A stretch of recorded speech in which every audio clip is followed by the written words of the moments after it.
Selamat sore ibu-ibu yang dikasihi Tuhan, puji nama Tuhan. Karena kesempatan sore ini kita masih diberi Tuhan untuk beribadah kepadanya. Mari sama-sama kita mengambil waktu teduh sejenak, kita menghadap Tuhan. Dan kita membayangkan keindahannya. Kita membayangkan pribadinya yang luar biasa. Kita membayangkan pribadinya yang begitu mengasihi kita. Pribadinya yang selalu ada untuk kita. Yang begitu mengerti setiap tetesan air mata kita. Pribadi yang selalu menguatkan kita. Dan dialah Allah. Allah yang ciptakan langit dan bumi. Mari dalam kekudusan saya ajak kita menyembah Dia. Kita mengangkat pujian, pengagungan kita kepadanya. Kita angkat pujian, Kau sungguh indah tiada taranya.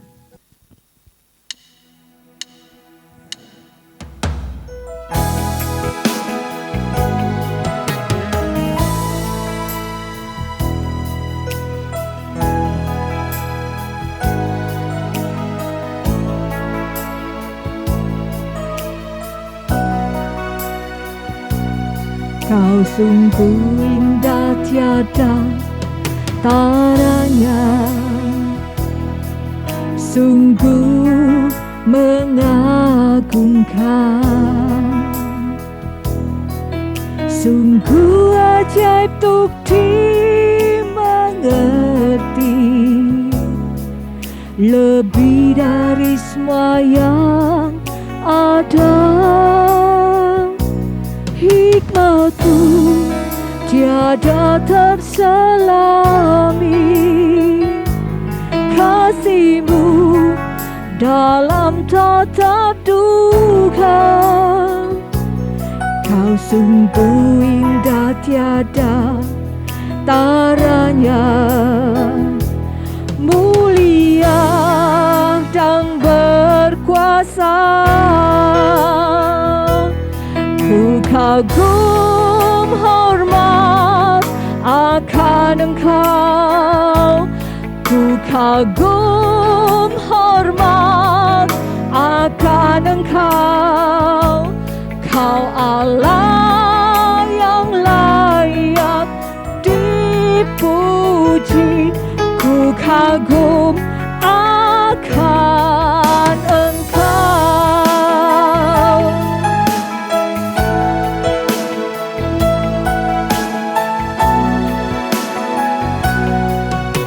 Kau sungguh indah tiada taranya,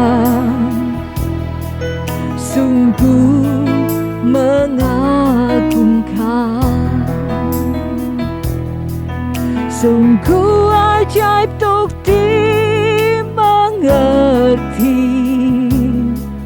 lebih dari semua yang ada. Hikmat-Mu tiada terselami, kasih-Mu dalam tata duka.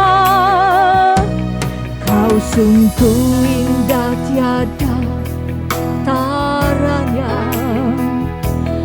mulia dan berkuasa. Kagum hormat akan Engkau, ku kagum hormat akan Engkau. Kau Allah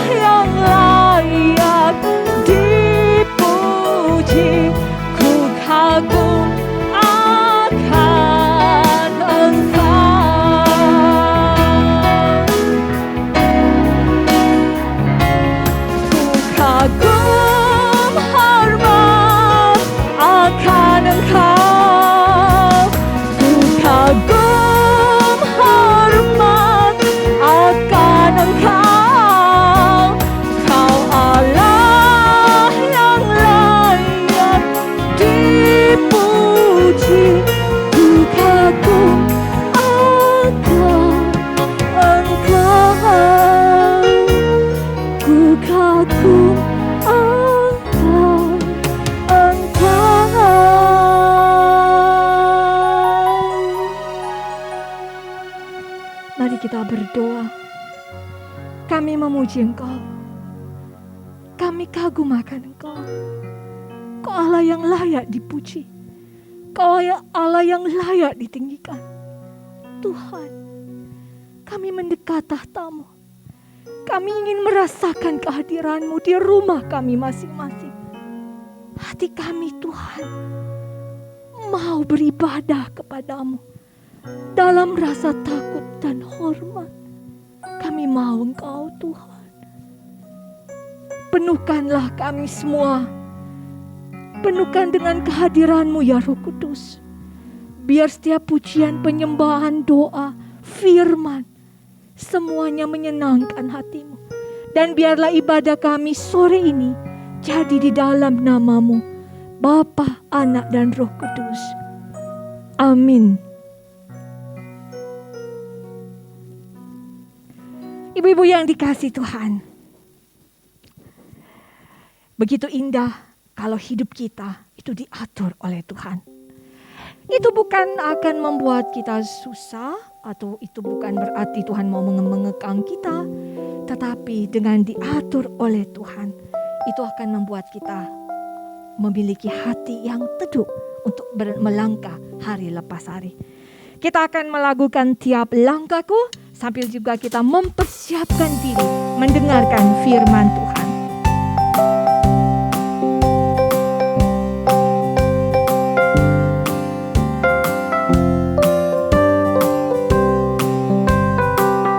Tiap langkahku diatur oleh Tuhan, dan tangan kasih-Nya memimpinku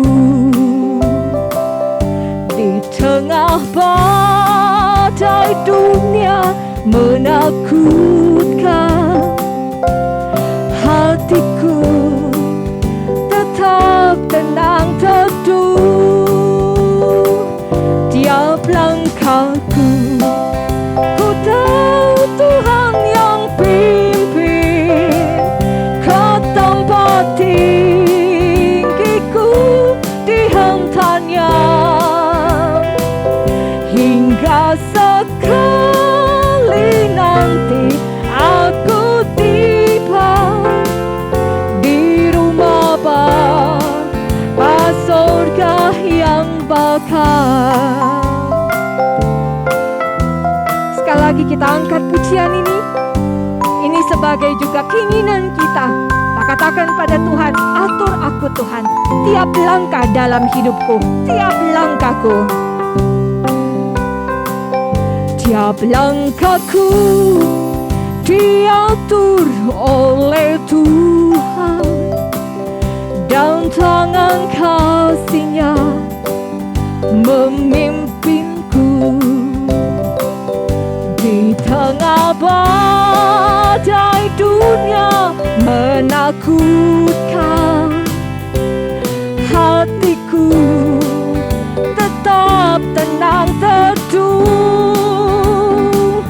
Tiap langkahku ku tahu Tuhan yang pimpin ke tempat tinggiku dihantarnya,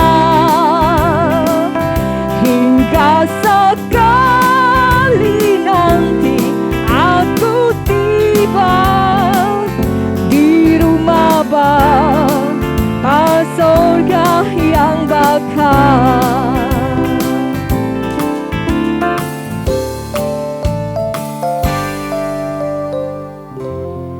Kini saatnya kita akan mendengarkan firman Tuhan, dan firman Tuhan pada sore hari ini akan disampaikan oleh Pendeta Teli.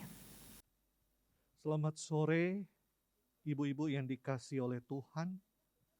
Kita akan belajar lagi kebenaran firman Tuhan pada kesempatan saat ini. Sebelum kita membaca dan merenungkan firman Tuhan, mari kita berdoa. Tuhan, kami sangat bersyukur di mana Engkau telah menyelamatkan kami. Kau menebus kami, membenarkan kami, mendamaikan kami dengan Bapa di sorga. Kami ada jaminan keselamatan itu. Dan Engkau memerintahkan kepada kami apa yang kami miliki, apa yang kami telah terima, untuk kami boleh ceritakan, bagikan kepada yang lain. Agar mereka pun memperoleh keselamatan. Mereka pun dibenarkan, ditebus, didamaikan oleh Allah. Dan mereka mempercayai Engkau. Tuhan, pakailah kami semua menjadi saksi-Mu. Dimanapun Engkau percayakan kami untuk bersaksi. Mulai dari rumah kami. Mulai dari Yerusalem di mana kami tinggal, yaitu keluarga kami. Kami jadi saksi. Firman-Mu mengajarkan kami saat ini. Berkati Tuhan. Pakai kami semua. Berbicaralah kepada kami. Di dalam nama Tuhan Yesus, hamba sudah berdoa. Amin. Ibu-ibu yang dikasihi oleh Tuhan, pembacaan dan perenungan firman Tuhan saat ini terambil dalam Kisah Para Rasul pasal 1, ayatnya yang ke-8. Kisah Para Rasul 1 ayatnya yang ke-8. Saya akan bacakan buat kita semua. Demikianlah firman Tuhan. Tetapi kamu akan menerima kuasa kalau Roh Kudus turun ke atas kamu. Dan kamu akan menjadi saksiku di Yerusalem dan di seluruh Yudea dan Samaria dan sampai ke ujung bumi. Berbahagialah mereka yang mendengar, merenungkan, dan melakukan dalam kehidupan sehari-hari. Ibu-ibu yang dikasihi oleh Tuhan, saya memulai bagian ini dengan kita menarik cerita di dalam Kejadian pasal 2 ayat 20. Di mana penciptaan alam semesta di dalamnya adalah manusia. Allah menciptakan Adam dan Hawa. Dan Ia pun memberikan tugas kepada Hawa. Tuhan menciptakan seorang penolong bagi laki-laki yang sepadan dengan dia. Perhatikan, ibu-ibu yang dikasihi oleh Tuhan. Kata sepadan. Apa maksudnya sepadan? Artinya Allah menciptakan laki-laki dan perempuan sama di mata Tuhan tentang dignity dan value. Martabat dan nilai sama di mata Tuhan. Namun Allah juga memberikan peran kepada wanita, yaitu menjadi penolong. Dan bukan, mohon maaf, bukan perongrong, ibu-ibu. Jadi penolong. Kalau kita lihat konteksnya, menolong apa? Melakukan mandat sosial yang Allah perintahkan kepada manusia, yaitu Adam.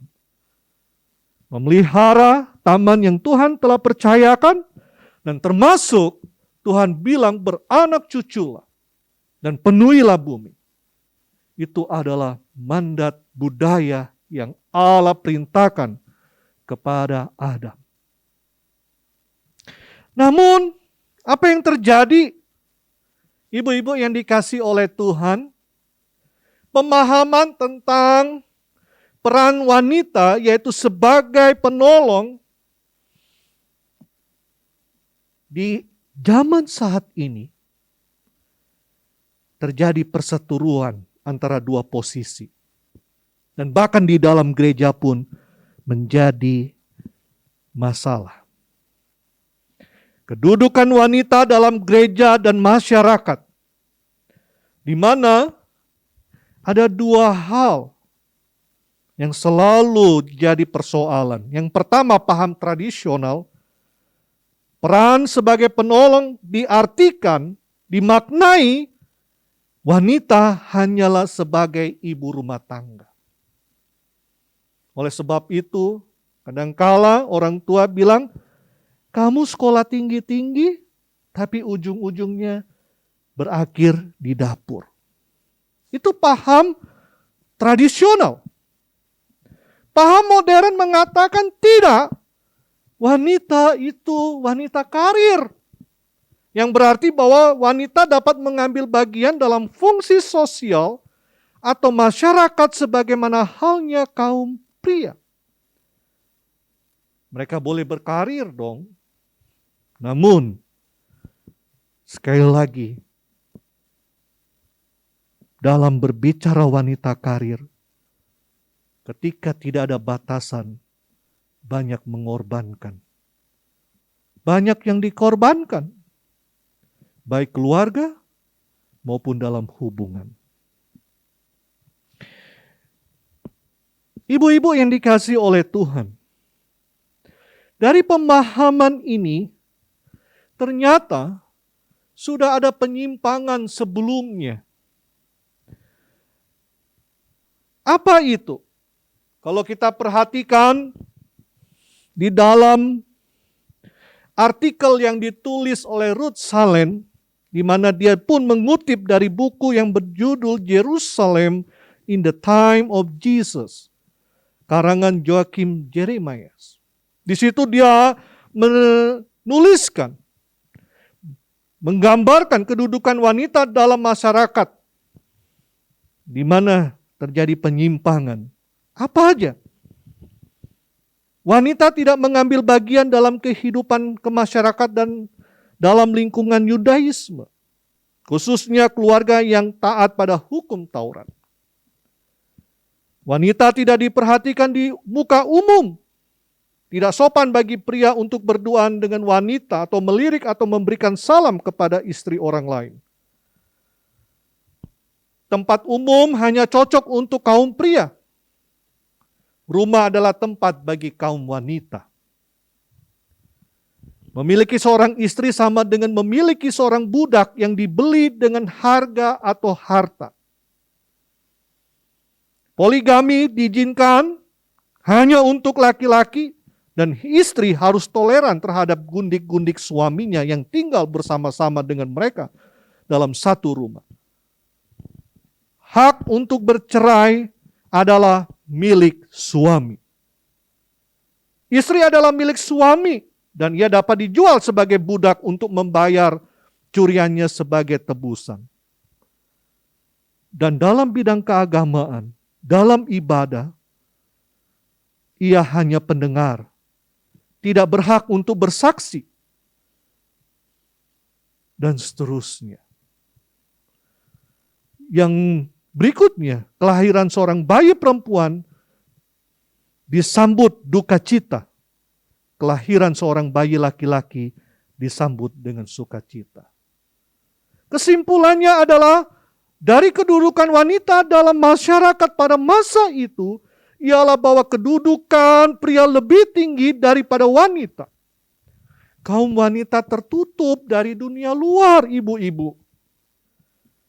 Wanita tunduk kepada kekuasaan atau suami. Dalam bidang agama, perhatikan, dalam bidang agama, keagamaan, wanita lebih rendah daripada kaum pria. Ini adalah penyimpangan akibat gagal memahami dari pernyataan peran wanita adalah sebagai penolong. Namun apakah demikian yang dikatakan firman Tuhan? Perlu kita ketahui bersama dari Kejadian sampai Wahyu, sangat jelas bahwa sekali lagi wanita dan pria memiliki nilai yang sama, dignity dan value, martabat dan nilai. Mari kita lihat bersama-sama pada masa Perjanjian Lama. di mana Allah terus-menerus menjunjung tinggi derajat kaum wanita setara dengan kaum pria. Dan ini terbukti di dalam hukum Taurat, di mana seorang ibu harus dihormati, ditaati, dan ditakuti. Dan kalau kita perhatikan di dalam Hakim-Hakim, ada seorang perempuan, Nabiah, tapi juga bersama dengan Barak memimpin bangsa Israel. Yang pada waktu itu, bangsa Israel sesudah zaman Yosua dan beberapa hakim, mereka dijajah oleh bangsa di luar Israel. Siapa Deborah? Seorang wanita. Kalau kita perhatikan, ibu dari Samuel, dia berdoa di hadapan Tuhan, di rumah Tuhan, sampai Imam Eli pun kaget.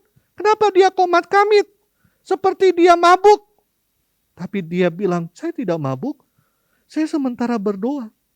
Dan Tuhan memperhitungkan doanya. Itu dalam perjanjian baru. Perjanjian lama, minta maaf. Bagaimana dalam perjanjian baru? Dalam perjanjian baru ketika Yesus hadir dan di dalam tulisan-tulisan baik dalam Injil Matius, dalam Injil-Injil mengatakan bahwa kaum wanita ada sejak pemberitahuan tentang kelahiran sampai kedatangan Kristus dan kenaikan Yesus ke surga. Pada waktu Yesus lahir, sebelumnya dikatakan di situ disebutkan silsilah. Dan di situ pun kalau kita perhatikan di dalam Injil Maria selalu disebutkan dan juga ada Elizabeth. Luar biasa bukan? Dan ketika Yesus mati pun di situ ada seorang wanita di bawah salib. Dan ketika Yesus bangkit, wanita yang pertama pergi ke kubur. Dan ketika Yesus naik ke surga, disaksikan juga selain murid-murid yang lain ada wanita. Di dalam pelayanan Yesus, Yesus menyembuhkan wanita. Dan bahkan ada seorang perempuan Serofenisia, Yesus kagum terhadap imannya. Yesus mengizinkan kaum wanita mengikuti Yesus dan melayani. Sungguh indah bukan? Kalau mau dicatat di situ banyak siapa-siapa seperti Maria Magdalena, Maria ibu Yakobus muda, Yoses dan Salome dicatat demikian.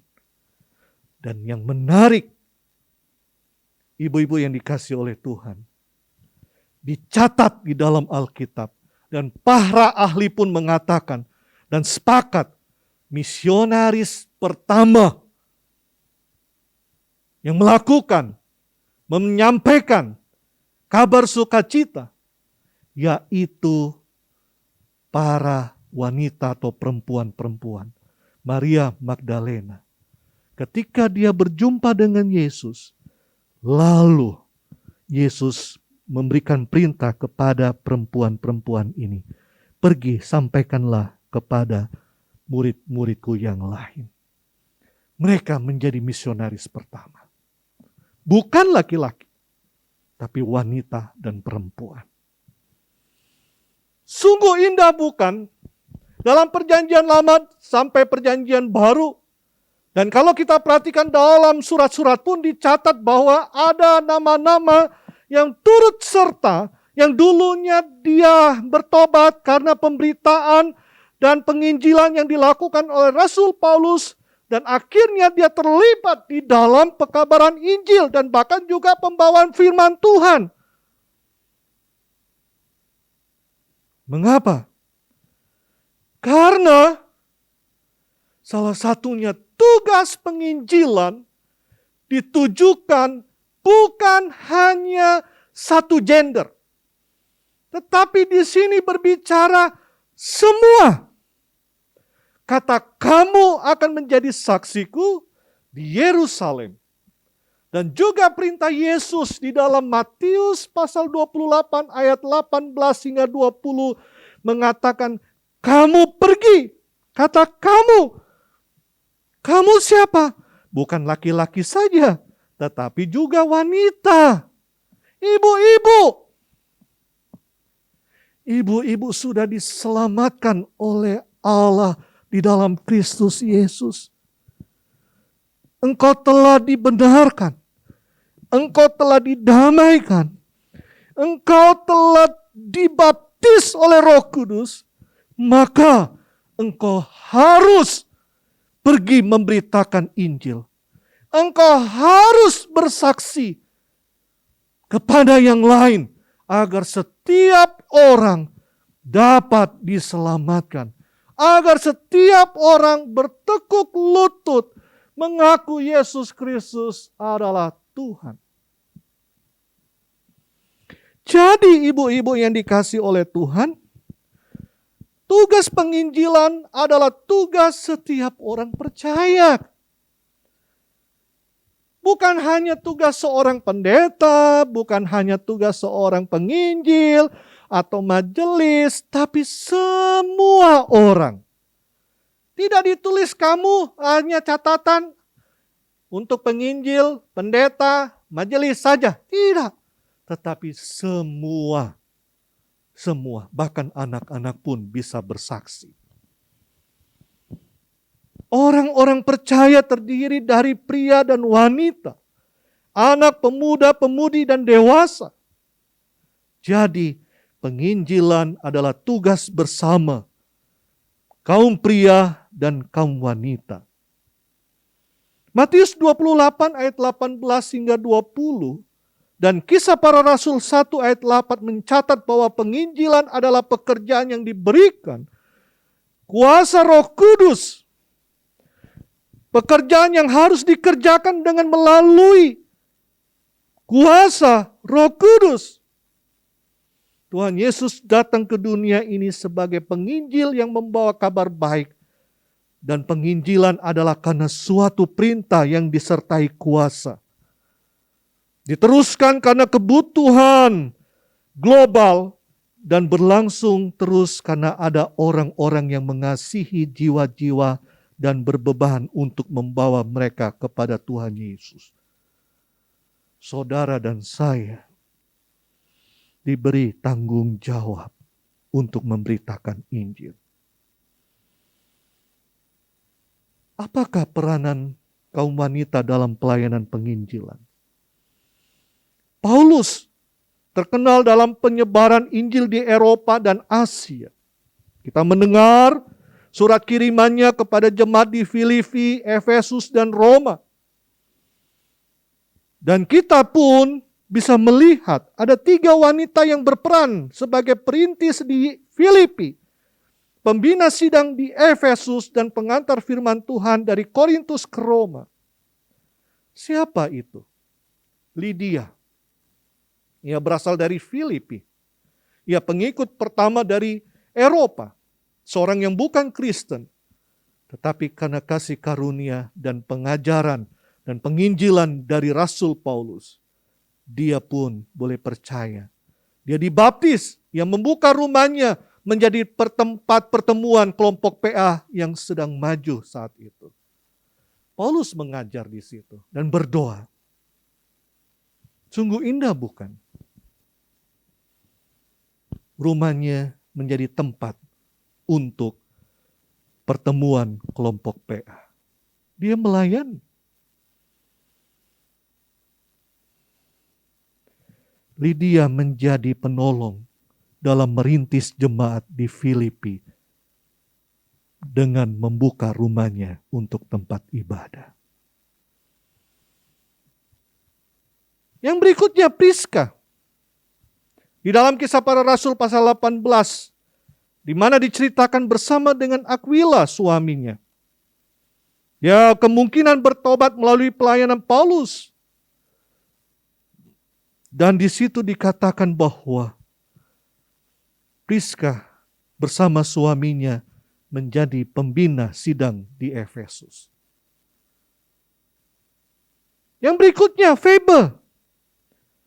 Dalam kitab Roma dituliskan di situ bahwa melalui Roh Kudus kepada Paulus, pemberitaan firman dinyatakan dan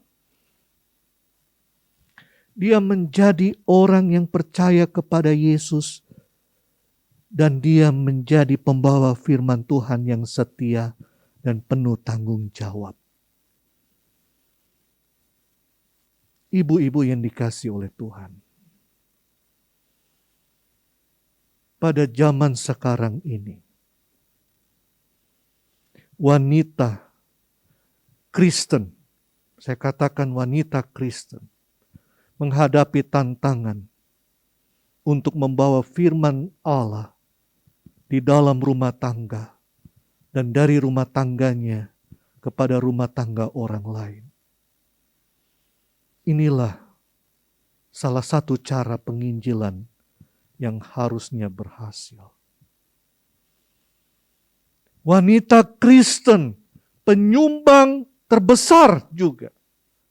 Dan bukan menjadi saingan dalam pelayanan penginjilan. Wanita Kristen menjadi alat Tuhan untuk kerajaannya. Menghadirkan shalom kepada setiap orang, mulai dari rumah tangganya terlebih dahulu. Dan kemudian dia boleh bersaksi kepada yang lain, kepada keluarga-keluarga yang lain. Walaupun kedudukan wanita dewasa ini menjadi isu yang sangat hangat, baiklah kita membiarkan perbedaan pemahaman ini dan kita bersatu dalam tugas penginjilan. Ibu-ibu yang dikasihi oleh Tuhan, ada beberapa cara yang kita bisa lakukan. Pak Pendeta, saya nggak bisa pergi langsung. Saya nggak cakap untuk berbicara. Tapi engkau bisa mulai dengan doa. Doakan. Siapa orang yang belum percaya, doakan. Engkau juga bisa terlibat dengan memberikan dana saudara untuk penginjilan. Dan engkau juga bisa menggunakan mulutmu untuk menceritakan kabar sukacita. Nggak usah panjang-panjang, pendek-pendek aja. Daripada mulut ini yang Tuhan berikan untuk mengucapkan berkat, disalahgunakan untuk apa? Mengucapkan kata-kata kutuk dan juga menceritakan orang lain, kejelekan orang lain, menggosip, digosok makin sip. Nah, itu kesukaannya seperti film pada waktu dulu, film Meksiko yang sangat terkenal, ada seorang pembantu bernama Charlotte. Ya, dia tukang cerita. Tambah bumbu. Akhirnya jadi nggak benar. Dari mulut banyak orang terluka. Daripada menggunakan kata-kata yang nggak benar, lebih baik mulut ini, hatimu, beritakan Injil. Sampaikan. Pak Pendeta, suamiku belum bertobat. Hai istri, beritakanlah Injil. Mulai dari mana? Lewat hidupmu. Gimana kamu bisa menangkan suamimu kalau kelakuanmu tidak sesuai dengan firman Tuhan?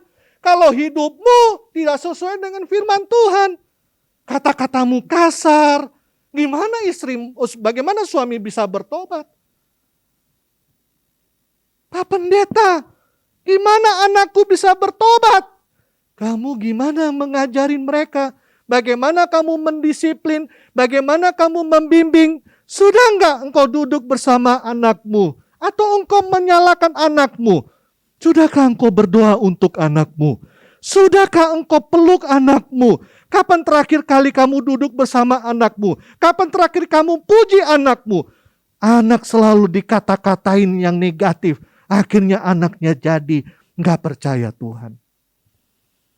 Pak Pendeta, jemaat saya Anggota jemaat yang lain belum percaya. Gimana mereka bisa percaya? Lewat hidupmu, kamu sangat kasar kepada mereka. Kamu tidak mencerminkan kasih. Kamu suka mendendam. Kamu gak mau berdamai. Gimana jemaat bisa mau percaya kepada Yesus? Bahkan tetangga pun gak mau percaya, ya hidup orang Kristen kayak begini. Hai ibu-ibu, tantangan wanita Kristen. Ibu-ibu dipanggil untuk jadi saksi. Mulai dari rumah. Hiduplah takut akan Tuhan. Bukankah Tuhan menciptakan wanita sebagai penolong kaum pria? Bukankah Tuhan menciptakan wanita untuk supaya setiap suku dan bahasa boleh percaya kepada Yesus? Bukankah Tuhan menciptakan wanita untuk bersama-sama di dalam pelayanan gereja dan untuk pengabaran Injil? Oleh sebab itu, marilah kita sebagai kaum wanita bersedia menyokong pekabaran Injil dengan apa yang kita miliki, dengan bahu-membahu bekerja sama dengan kaum pria dalam pelayanan penginjilan, mulai dari rumah, mulai dari keluarga. Lakukanlah itu. Terpujilah nama Tuhan. Amin firman Tuhan. Mari kita berdoa. Tuhan, terima kasih untuk firman-Mu. Kejadian kami dahsyat. Bukan stop di situ saja. Engkau pun menyelamatkan kami orang berdosa. Tidak berhenti di situ. Engkau memberikan tugas kepada kami, yaitu pergi memberitakan Injil. Jadi saksi mulai dari rumah kami, rumah tangga kami. Kami jadi saksi. Tolong kami Tuhan. Mungkin saat ini ada ibu-ibu yang mengatakan saya nggak pandai bicara. Biarlah kami mulai dengan yang sederhana. Kami jadi saksi lewat hidup kami, lewat kasih kami, lewat kami membantu, lewat ide pemikiran kami, dan lewat hidup kami yang mencerminkan akan keinginan Tuhan. Sehingga suami, anak-anak, dan bahkan keluarga besar, jemaat, dan bahkan di luar sana bisa lihat Kristus dalam hidup kami. Tolonglah kami Tuhan. Kami mulai dengan doa. Kami mulai dengan firman.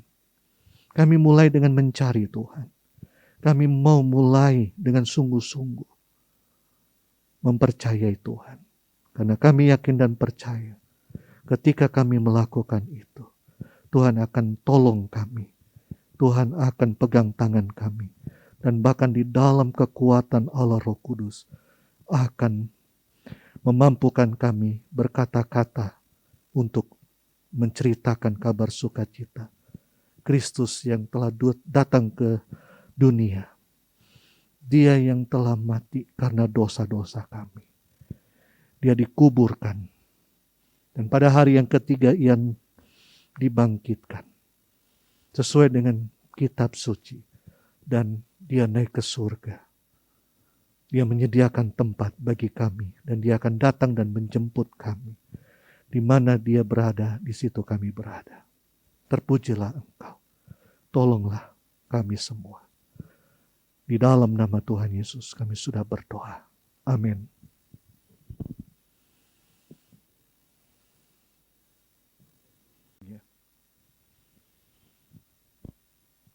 Itu dalam perjanjian baru. Perjanjian lama, minta maaf. Bagaimana dalam perjanjian baru? Dalam perjanjian baru ketika Yesus hadir dan di dalam tulisan-tulisan baik dalam Injil Matius, dalam Injil-Injil mengatakan bahwa kaum wanita ada sejak pemberitahuan tentang kelahiran sampai kedatangan Kristus dan kenaikan Yesus ke surga. Pada waktu Yesus lahir, Sebelumnya dikatakan di situ disebutkan silsilah. Dan di situ pun kalau kita perhatikan di dalam Injil Maria selalu disebutkan dan juga ada Elizabeth. Luar biasa bukan? Dan ketika Yesus mati pun di situ ada seorang wanita di bawah salib. Dan ketika Yesus bangkit, wanita yang pertama pergi ke kubur. Dan ketika Yesus naik ke surga, disaksikan juga selain murid-murid yang lain ada wanita. Di dalam pelayanan Yesus, Yesus menyembuhkan wanita. Dan bahkan ada seorang perempuan Serofenisia, Yesus kagum terhadap imannya. Yesus mengizinkan kaum wanita mengikuti Yesus dan melayani. Sungguh indah bukan? Kalau mau dicatat di situ banyak siapa-siapa seperti Maria Magdalena, Maria ibu Yakobus muda, Yoses dan Salome. Dicatat demikian. Dan yang menarik, ibu-ibu yang dikasihi oleh Tuhan, dicatat di dalam Alkitab. Dan para ahli pun mengatakan dan sepakat, misionaris pertama yang melakukan, menyampaikan kabar sukacita, yaitu para wanita atau perempuan-perempuan. Maria Magdalena.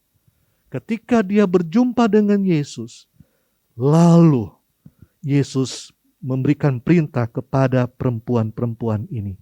Pergi, sampaikanlah kepada murid-muridku yang lain. Mereka menjadi misionaris pertama. Bukan laki-laki, tapi wanita dan perempuan.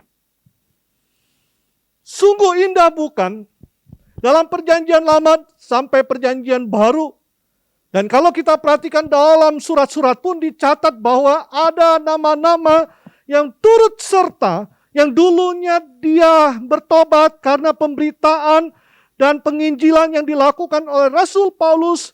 Dan akhirnya dia terlibat di dalam pekabaran Injil dan bahkan juga pembawaan firman Tuhan. Mengapa? Karena salah satunya tugas penginjilan ditujukan bukan hanya satu gender. Tetapi di sini berbicara semua. Kata kamu akan menjadi saksiku di Yerusalem. Dan juga perintah Yesus di dalam Matius pasal 28 ayat 18 hingga 20 mengatakan kamu pergi. Kata kamu. Kamu siapa? Bukan laki-laki saja, tetapi juga wanita. Ibu-ibu. Ibu-ibu sudah diselamatkan oleh Allah di dalam Kristus Yesus. Engkau telah dibenarkan. Engkau telah didamaikan. Engkau telah dibaptis oleh Roh Kudus. Maka engkau harus pergi memberitakan Injil. Engkau harus bersaksi kepada yang lain agar setiap orang dapat diselamatkan. Agar setiap orang bertekuk lutut mengaku Yesus Kristus adalah Tuhan. Jadi ibu-ibu yang dikasihi oleh Tuhan, tugas penginjilan adalah tugas setiap orang percaya. Bukan hanya tugas seorang pendeta, bukan hanya tugas seorang penginjil atau majelis, tapi semua orang. Tidak ditulis kamu hanya catatan untuk penginjil, pendeta, majelis saja. Tidak. Tetapi semua, bahkan anak-anak pun bisa bersaksi. Orang-orang percaya terdiri dari pria dan wanita. anak, pemuda, pemudi, dan dewasa. Jadi, penginjilan adalah tugas bersama kaum pria dan kaum wanita. Matius 28 ayat 18 hingga 20 dan Kisah Para Rasul 1 ayat 8 mencatat bahwa penginjilan adalah pekerjaan yang diberikan kuasa Roh Kudus. Pekerjaan yang harus dikerjakan dengan melalui kuasa Roh Kudus. Tuhan Yesus datang ke dunia ini sebagai penginjil yang membawa kabar baik. Dan penginjilan adalah karena suatu perintah yang disertai kuasa. Diteruskan karena kebutuhan global dan berlangsung terus karena ada orang-orang yang mengasihi jiwa-jiwa dan berbeban untuk membawa mereka kepada Tuhan Yesus. Saudara dan saya diberi tanggung jawab untuk memberitakan Injil. Apakah peranan kaum wanita dalam pelayanan penginjilan? Paulus terkenal dalam penyebaran Injil di Eropa dan Asia. Kita mendengar surat kirimannya kepada jemaat di Filipi, Efesus, dan Roma. Dan kita pun bisa melihat ada 3 wanita yang berperan sebagai perintis di Filipi, pembina sidang di Efesus, dan pengantar firman Tuhan dari Korintus ke Roma. Siapa itu? Lydia. Ia berasal dari Filipi. Ia pengikut pertama dari Eropa. Seorang yang bukan Kristen. Tetapi karena kasih karunia dan pengajaran dan penginjilan dari Rasul Paulus, dia pun boleh percaya. Dia dibaptis, yang membuka rumahnya menjadi tempat pertemuan kelompok PA yang sedang maju saat itu. Paulus mengajar di situ dan berdoa. Sungguh indah bukan? Rumahnya menjadi tempat untuk pertemuan kelompok PA. Dia melayani.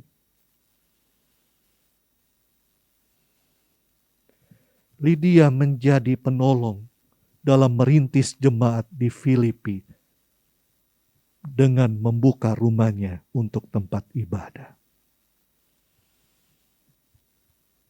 Yang berikutnya Priska. Di dalam Kisah Para Rasul pasal 18, di mana diceritakan bersama dengan Aquila suaminya.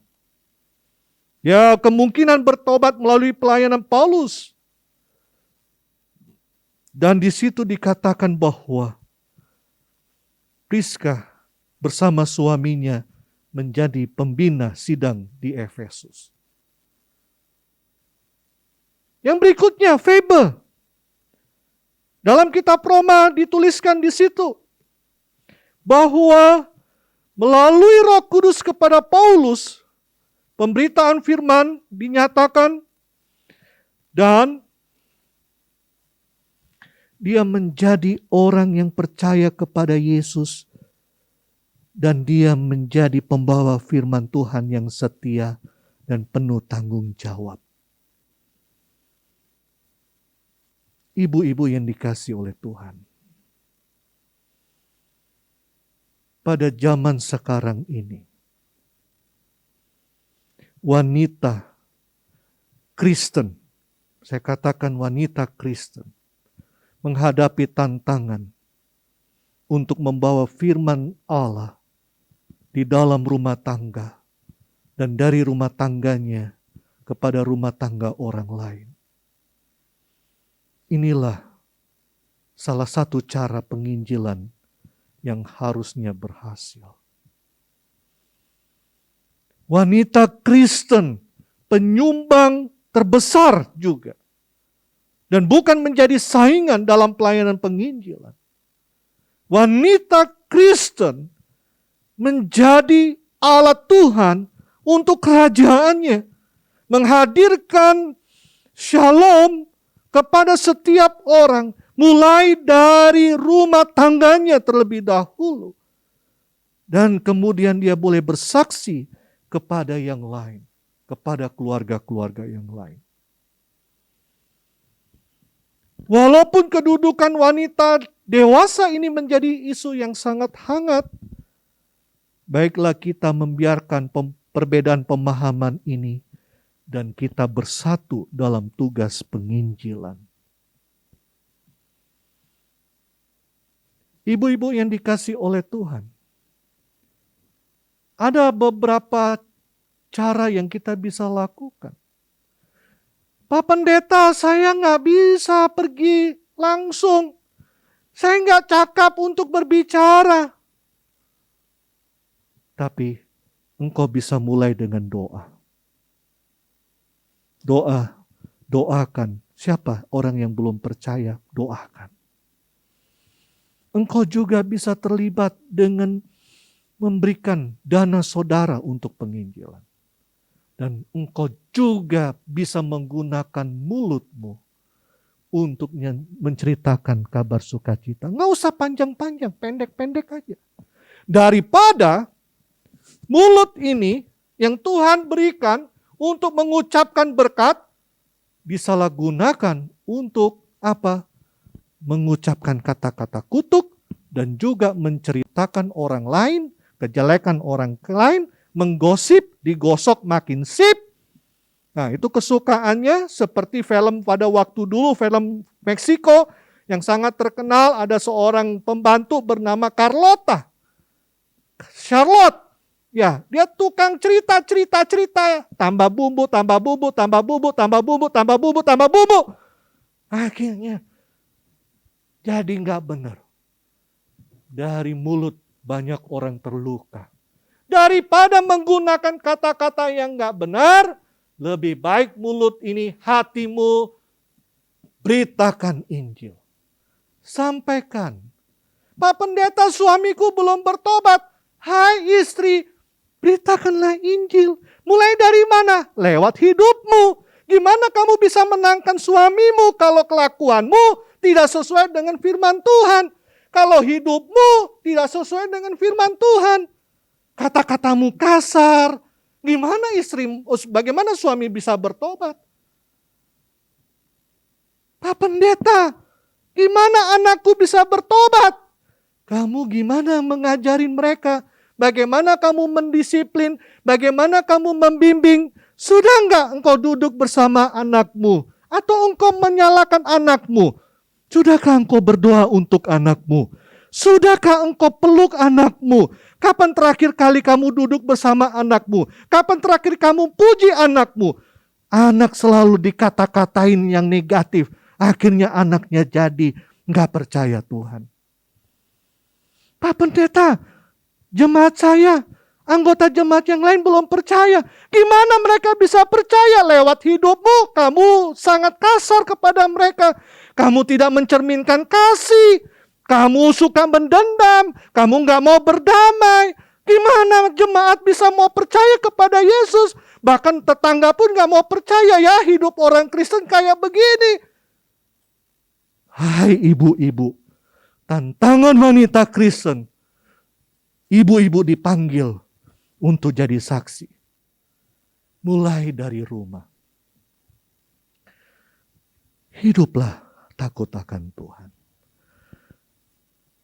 Bukankah Tuhan menciptakan wanita sebagai penolong kaum pria? Bukankah Tuhan menciptakan wanita untuk supaya setiap suku dan bahasa boleh percaya kepada Yesus? Bukankah Tuhan menciptakan wanita untuk bersama-sama di dalam pelayanan gereja dan untuk pengabaran Injil?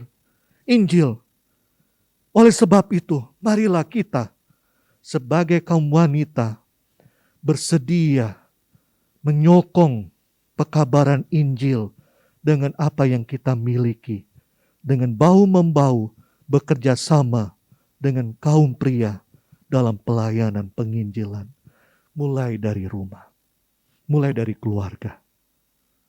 Lakukanlah itu. Terpujilah nama Tuhan. Amin firman Tuhan. Mari kita berdoa. Tuhan, terima kasih untuk firman-Mu. Kejadian kami dahsyat. Bukan stop di situ saja. Engkau pun menyelamatkan kami orang berdosa. Tidak berhenti di situ. Engkau memberikan tugas kepada kami, yaitu pergi memberitakan Injil. Jadi saksi mulai dari rumah kami, rumah tangga kami. Kami jadi saksi. Tolong kami Tuhan. Mungkin saat ini ada ibu-ibu yang mengatakan saya nggak pandai bicara. Biarlah kami mulai dengan yang sederhana. Kami jadi saksi lewat hidup kami, lewat kasih kami, lewat kami membantu, lewat ide pemikiran kami, dan lewat hidup kami yang mencerminkan akan keinginan Tuhan. Sehingga suami, anak-anak, dan bahkan keluarga besar, jemaat, dan bahkan di luar sana bisa lihat Kristus dalam hidup kami. Tolonglah kami Tuhan. Kami mulai dengan doa. Kami mulai dengan firman. Kami mulai dengan mencari Tuhan. Kami mau mulai dengan sungguh-sungguh mempercayai Tuhan. Karena kami yakin dan percaya ketika kami melakukan itu, Tuhan akan tolong kami. Tuhan akan pegang tangan kami. Dan bahkan di dalam kekuatan Allah Roh Kudus akan memampukan kami berkata-kata untuk menceritakan kabar sukacita Kristus yang telah datang ke dunia. Dia yang telah mati karena dosa-dosa kami. Dia dikuburkan. Dan pada hari yang ketiga ia dibangkitkan. Sesuai dengan kitab suci. Dan dia naik ke surga. Dia menyediakan tempat bagi kami. Dan dia akan datang dan menjemput kami. Di mana dia berada, di situ kami berada. Terpujilah Engkau. Tolonglah kami semua. Di dalam nama Tuhan Yesus kami sudah berdoa. Amin.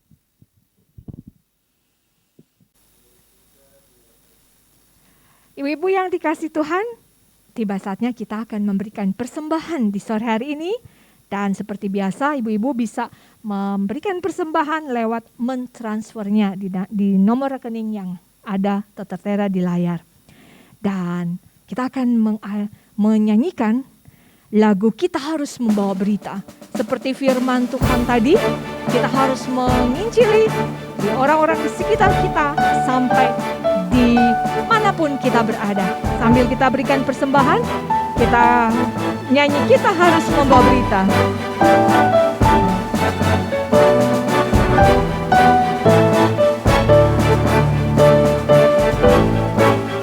Kita harus membawa berita pada dunia dalam gelap tentang kebenaran dan kasih dan damai yang menetap, dan damai yang menetap. Karena gelap jadi remang pagi dan remang jadi siang terang, kuasa Kristus yang nyatalah rahmani dan cemerlang.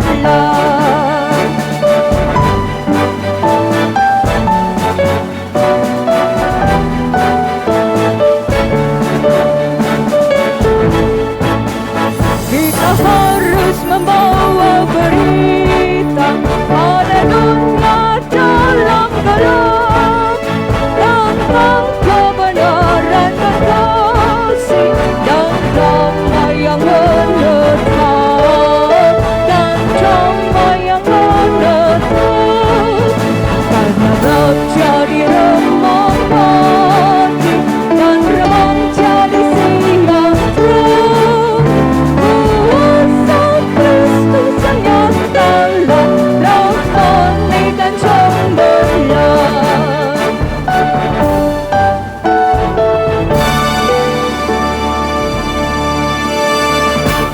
Saya ajak kita mendoakan persembahan kita.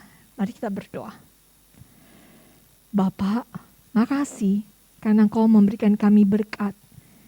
Kau masih terus memelihara kami sebagai bukti bahwa Kau setia. Kau mencukupi semua kebutuhan kami, bahkan kami masih bisa memberikan persembahan. Terpujilah Engkau. Karena itu terus berdoa dengan ungkapan syukur. Kami memuji Engkau dan bersyukur terus. Sambil memohon juga Tuhan Kau memberkati ibu-ibu. Dalam setiap keberadaan mereka, Kau yang paling tahu. Kau menopang, Kau mencurahkan berlimpah-limpah. Jauh dari yang mereka pikirkan dan bayangkan. Tuhan, terima kasih. Sekali lagi terpujilah Engkau yang telah memberikan kami kesempatan untuk memberikan persembahan di sore ini. Dalam nama Yesus kami berdoa. Amin. Kita akan berdoa syafaat saat ini. Dan saya persilakan Contoh Eva untuk memimpin kita di dalam doa syafaat. Ibu-ibu yang terkasih, mari kita bersama-sama tundukkan kepala, kita akan berdoa. Saya akan memimpin doa syafaat pada saat hari ini dan nanti doa berkat akan dipimpin oleh Pendeta Teli. Mari kita berdoa. Bapa yang baik yang kami kenal di dalam Kristus Yesus, sungguh Engkau Allah yang mulia, Allah yang agung, besar perbuatan-Mu di dalam kehidupan kami, khusus untuk ibu-ibu Komisi Wanita. Engkau memberikan kekuatan, Engkau memberikan kami hikmat di dalam kami menjalankan tugas kami sebagai seorang istri, sebagai seorang ibu di dalam kehidupan rumah tangga kami. Tuhan, terus ajar kami untuk bersandar, untuk berserah, memandang kepada Tuhan yang empunya segala kehidupan kami. Tuhan, terima kasih. Hari ini Tuhan memberikan kami kesempatan untuk beribadah di dalam Komisi Wanita. Bersyukur untuk puji-pujian yang sudah kami naikkan di hadapan Tuhan. Kami juga bersyukur untuk kebenaran firman Tuhan yang sudah kami dengarkan pada hari ini. Firman-Mu mengingatkan kepada kami untuk kami setia di dalam melakukan misi Allah yang besar, yaitu Injil harus diberitakan. Dan itu dimulai di dalam keluarga kami. Tuhan, tolong kami. Entah itu keluarga kami yang ada di rumah kami, entah itu keluarga saudara-saudara kami.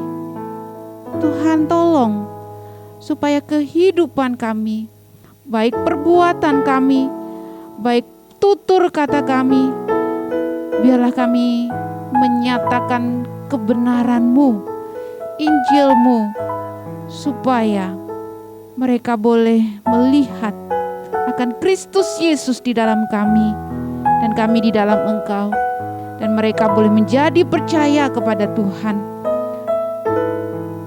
mengaku dengan mulut mereka bahwa satu-satunya Tuhan dan Juru Selamat umat manusia adalah Yesus Kristus.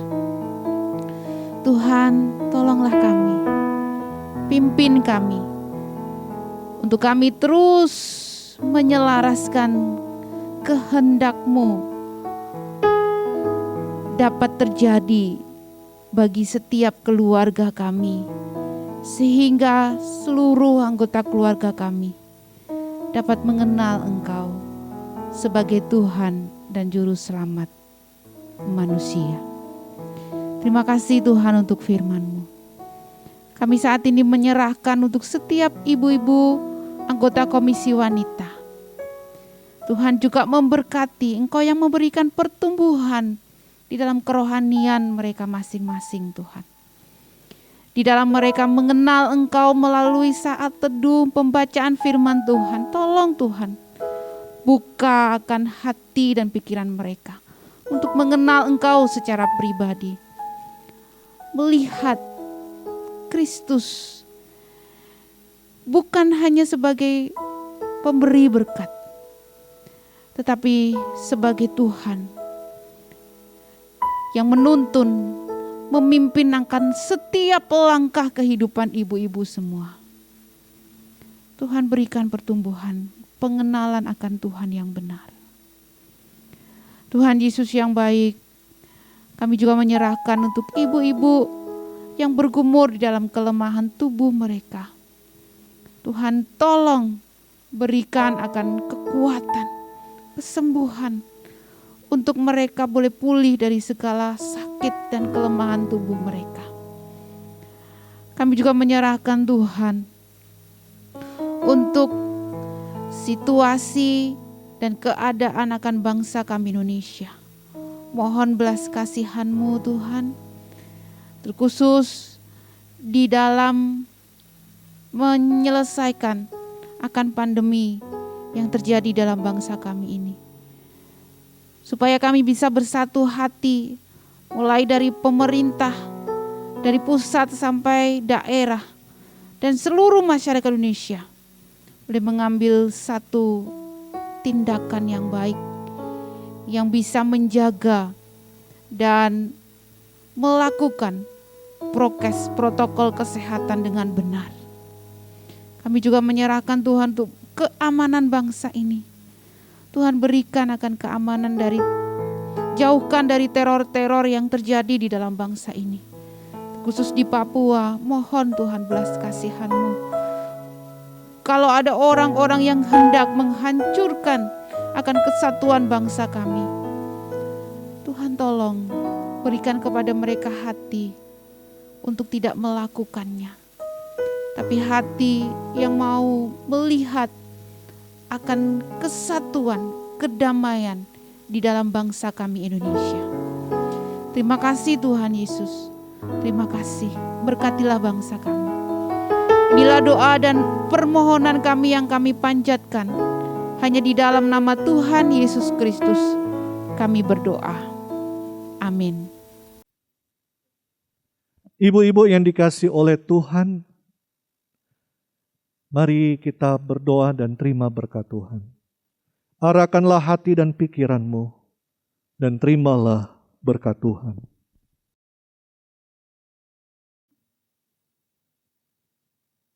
Kasih karunia dari Allah Bapa kita, damai sejahtera sukacita dari Tuhan kita Yesus Kristus, persekutuan, penyertaan, topangan dari Allah Roh Kudus, menyertai kita semua saat ini dan sampai selama-lamanya. Amin.